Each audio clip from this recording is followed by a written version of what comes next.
አረጉድ ሄርሜላ አበደች ማለት ነው። እንግዲህ ትላንትና እንዳያችሁት አብሬሽ በጣም ነው በቃ ያስደሰተን። ልክ ሩትዬ ስገባ ዘሎ ልክ እንደ እናቱ እንደመጣች ነገር እንደ ሕፃን ልጅ ዘሎ ነው ያቀፋት ማለት ነው። በስመአብ እውነት ለመናገር በጣም ደስ ይላል።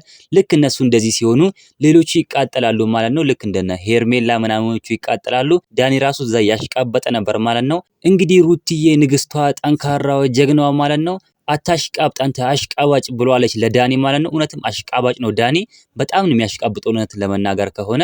እንግዲህ አብርሽዬ በጣም ደስ የሚል ነገር ነው ዜና ያሰማን። ትላንትና እንዴት እቅፍ እንዳረጋት እኔ ከሷ ጋር ነው መሆን ፈልገው በቃ እንደ ሕፃን ነገር የለም እቅፍ አድርጓት ምናምን እኔ ከሷ ጋር ነው መሆን ፈልገው ምናምን ሲል በጣም ነው ደስ የሚል እውነት ለመናገር ከሆነ። እንግዲህ በጣም ደስ ይላል። ካሁን በኋላ በቃ ሄርሜላ እውነት ጤነኛ አትሆንም ማለት ነው። እብድ ነው የምትሆነው። አሁንም አብዳለች፣ ገና አሁንም ታብዳለች ማለት ነው። እንግዲህ እውነት ተደብቆ አይቀርም፣ አንድ ቀን መውጣቱ አይቀርም። ልክ እንደዚህ ይወጣል ማለት ነው። እናንተ ምን ትላላችሁ? ሀሳብ አስተያየታችሁን ኮሜንት ላይ ማስቀመጥ እንዳትረሱ። ቪዲዮ ላይክ፣ ቻናሉን ሰብስክራይብ ማድረግ እንዳትረሱ። በሌላ ቪዲዮ እስከምንገናኝ በያላችሁበት የዓለም ዳርቻ ሰላማችሁ ብዝት ይበልልኝ። ደህና ሁኑልኝ።